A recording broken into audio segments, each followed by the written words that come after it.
अगर तुम्हें कभी अपनी परछाई में पैर न दिखें तो पीछे मुड़कर मत देखना। ये लाइन धीरज ने पहली बार तब सुनी थी जब उसके फोन पर रात के 2:17 पर एक अनजान नंबर से मैसेज आया। कमरे में खूब अंधेरा था, सिर्फ खिड़की से आती हल्की नीली रोशनी और दीवार पर टंगी घड़ी की टिक टिक। धीरज बिस्तर पर लेटा था, लेकिन नींद उससे कोसों दूर थी। फोन फिर से वाइब्रेट हुआ। अपनी परछाई देखो, क्या उसके पैर हैं? धीरज ने हल्के से भौहें सिकोड़ ली। उसे लगा कोई मजाक कर रहा है। उसने फोन साइड में रखा और करवट बदल ली। लेकिन घड़ी की टिक टिक अचानक बहुत तेज लगने लगी, जैसे हर सेकंड उसके कान के अंदर गूंज रहा हो। अनजाने में उसकी नजर नीचे फर्श पर गई, जहां उसकी परछाई दीवार से होती हुई फैल रही थी। उसका गला सूख गया।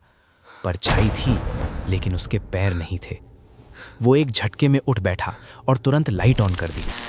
ट्यूबलाइट एक पल के लिए झिलमिलाई, फिर जल गई। अब सब कुछ सामान्य था। परछाई पूरी थी, पैर भी थे। उसने गहरी सांस ली। मैं ही बेवजह डर रहा हूं, उसने खुद से कहा। तभी फोन फिर से वाइब्रेट हुआ। लाइट में सब ठीक दिखता है, असली सच्चाई अंधेरे में दिखती है। अब उसके हाथ ठंडे पड़ने लगे। ये मजाक नहीं लग रहा था। उसने नंबर कॉल करने की कोशिश की, लेकिन फोन बंद था। धीरज ने कमरे के चारों तरफ नजर दौड़ाई। सब कुछ वैसा ही था, लेकिन फिर भी उसे ऐसा महसूस हो रहा था जैसे कोई उसे देख रहा हो। वो धीरे धीरे खिड़की के पास गया और बाहर झांका। सड़क सुनसान थी। दूर एक स्ट्रीट लाइट जल रही थी, जो बीच बीच में टिमटिमा रही थी। उसकी नजर नीचे जमीन पर गई और वो जम गया। स्ट्रीट लाइट के नीचे उसकी परछाई खड़ी थी, लेकिन वो खुद तो कमरे के अंदर था। उसने दोबारा ध्यान से देखा। वही था, उसकी ही परछाई, लेकिन इस बार भी उसके पैर नहीं थे। धीरज घबरा गया। उसने जल्दी से पर्दा बंद कर दिया। उसका दिल अब बहुत तेज धड़क रहा था, जैसे सीने से बाहर आ जाएगा। फोन फिर से वाइब्रेट हुआ। वो तुम्हें देख रही है। कौन? धीरज के मुंह से धीमी आवाज निकली। कोई जवाब नहीं आया। अचानक दरवाजे के बाहर किसी के चलने की आवाज आई, धीरे धीरे, जैसे कोई नंगे पैर चल रहा हो। धीरज का शरीर सिहर उठा। वो धीरे धीरे दरवाजे के पास गया और कान लगाकर सुनने लगा। आवाज बंद हो गई। उसने हिम्मत करके दरवाजा थोड़ा सा खोला। बाहर अंधेरा था, कोई नहीं था। लेकिन जैसे ही उसकी नजर नीचे गई, उसका दिल रुकने जैसा हो गया। फर्श पर एक परछाई थी, लेकिन उसके भी पैर नहीं थे।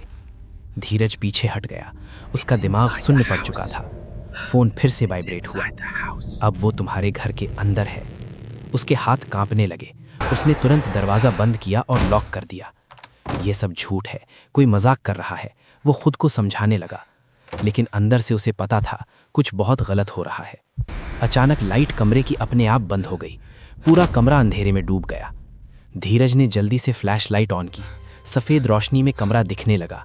फर्श पर उसकी परछाई फिर से दिखाई दी, और इस बार उसके पैर नहीं थे। उसका हाथ कांपने लगा। फ्लैश लाइट हिल रही थी। तभी उसने महसूस किया कि उसकी परछाई उसके मूवमेंट के साथ नहीं चल रही थी। वो धीरे धीरे पीछे हट रहा था, लेकिन उसकी परछाई वहीं खड़ी थी। उसकी सांसें तेज हो गईं, और तभी परछाई ने सिर उठाया। धीरज जम गया। धीरे धीरे वो परछाई उसकी तरफ बढ़ने लगी, बिना पैरों के, जमीन पर घिसटते हुए। वो चिल्लाना चाहता था, लेकिन उसकी आवाज गले में ही अटक गई। फोन फिर से वाइब्रेट हुआ। तुमने पीछे देखा, अब वो तुम्हें छोड़कर नहीं जाएगी। धीरज ने डरते हुए पीछे मुड़कर देखा। उसके पीछे दीवार पर एक और परछाई थी, लेकिन वो उसकी नहीं थी। उस परछाई के भी पैर नहीं थे, और वो धीरे धीरे उसकी असली परछाई के अंदर समाने लगी।